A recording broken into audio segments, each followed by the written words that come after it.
આપણે જોવા જઈએ તો આદિવાસી યુવા સમિતિ પહેલા આદિવાસી રોયલ રાઠવા નામનું ગ્રુપ ચલાવતી હતી અને ત્યાંથી સુકેશભાઈ દ્વારા આદિવાસી દિવસ ઉજવવામાં આવ્યો। ત્યાર પછી આપણે વિજયભાઈ ને બધા આયા અને સૌ વડીલો અને સૌના વિજયભાઈ મેનેજમેન્ટ કર્યું મહેન્દ્રભાઈ દ્વારા।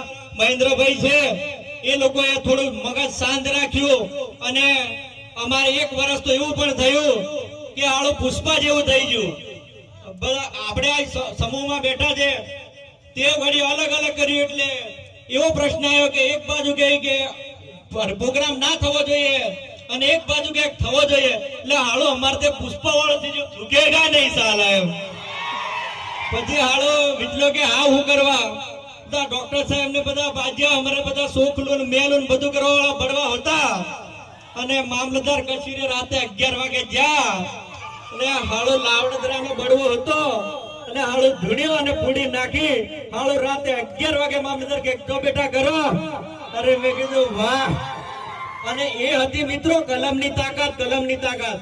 એટલા માટે આપણે શિક્ષણ મેળવવાની જરૂર